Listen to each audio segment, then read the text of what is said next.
સ્વામિનારાયણ. કેમ છો બધા? હું વંદના સ્વાગત કરું છું તમારું મારી ચેનલ હેલ્ધી ફૂડમાં. જો હજી સુધી મારી ચેનલ ઉપર નવા હો તો આ ચેનલને લાઈક કરો, શેર કરો અને સબસ્ક્રાઈબ કરો. અને જો તમને મારી રેસીપી ગમતી હોય તો બેલ આઇકન દબાવવાનું ભૂલતા નહીં. આજે આપણે બનાવવાના છીએ રીંગણનો લીલો ઓળો અને બાજરાનો રોટલો. તો ચાલો બનાવવાનું શરૂ કરીએ. સૌપ્રથમ આ રીંગણને મેં ધોઈ લીધું છે. એને આવી રીતે ચરખા પાડી અને ગેસ ઉપર શેકાવા મૂકી દઈશું.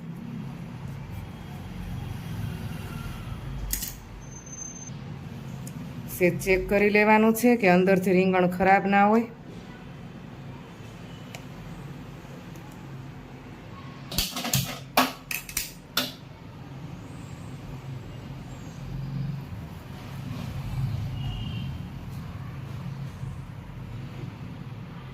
રીંગણ શેકાય ને ત્યાં સુધીમાં આપણે બાજરાનો રોટલો બનાવી લેવાનો છે. અહીંયા મેં જાર, બાજરી અને મકાઈનો લોટ મિક્સ લીધેલો છે. સ્વાદ પ્રમાણે મીઠું નાખશું.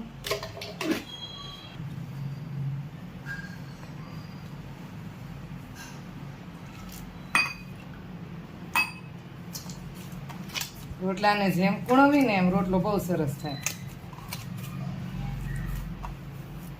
હથેળીથી કૂણવવાનો.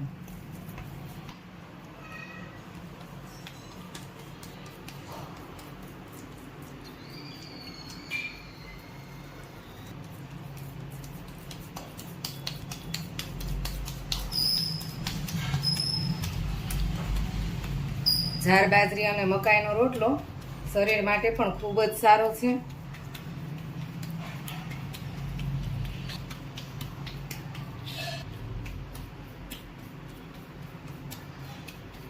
તાવડી બરાબર તપે ને ત્યારે જ રોટલો નાખવાનો, ને તો રોટલો ફાટી જશે.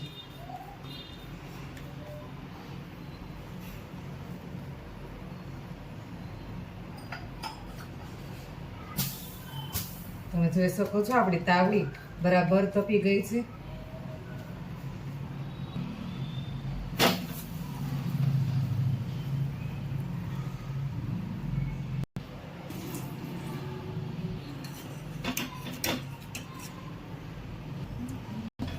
રોટલાને પલટાવી દેવાનો. રોટલો ચડી જાય એટલે પલટાવી લેવાનો છે.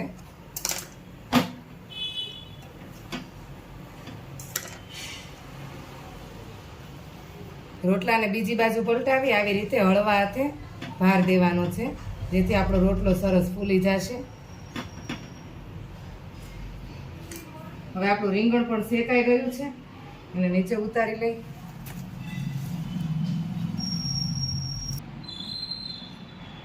આપણા રોટલા બનીને તૈયાર છે. હવે આપણે ઓળો બનાવી લઈએ. આપણું રીંગણ શેકાઈ ગયું છે. હવે આની આપણે છાલ ઉતારી લેવાની. રીંગણની છાલ ઉતરી ગઈ છે. હવે આવી રીતે આપણે ઉપરનો ભાગ કાઢી લેવાનો.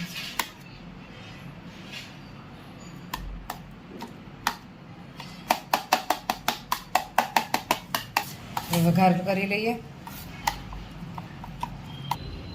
ગેસ ઓન કરીએ. ઓળામાં આપણે ઘીનો ઉપયોગ કરવાનો છે.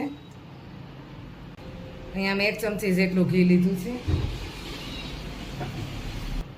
ઘી ગરમ થાય એટલે અડધી ચમચી જેટલું જીરું નાખવાનું.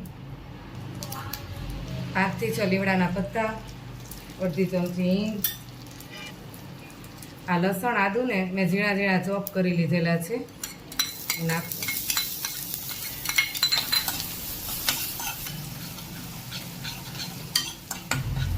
લસણ સતરાઈ જાય એટલે અહીંયા મેં 1 કાંદો ઝીણો ઝીણો ચોપ કરીને લીધેલો છે. મારી પાસે લીલું લસણ ને લીલા કાંદા નહોતા એટલે મેં સૂકું લસણ ને સૂકો કાંદો લીધેલો છે. તમારી પાસે જો લીલું લસણ ને લીલો કાંદો હોય તો તમે એનો ઉપયોગ કરજો.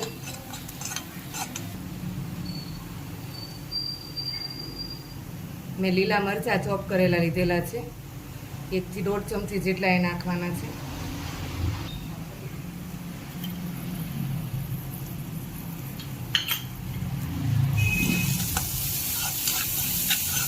આ ઓળો સ્વાદમાં ખૂબ જ સરસ લાગે છે. પાણી મીઠું, ચપટી હળદર, આમાં જે આપણે રીંગણ શેકેલું છે એ નાખવાનું છે.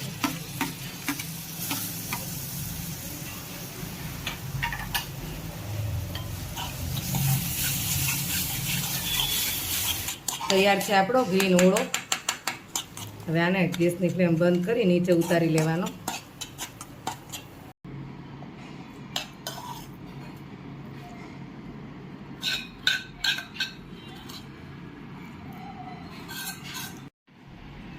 ગાર્નિશિંગ માટે થોડા ધાણા નાખશું. વરસાદની સિઝનમાં રીંગણાનો લીલો ઓળો અને બાજરાનો રોટલો ખાવાની ખૂબ જ મજા આવે છે.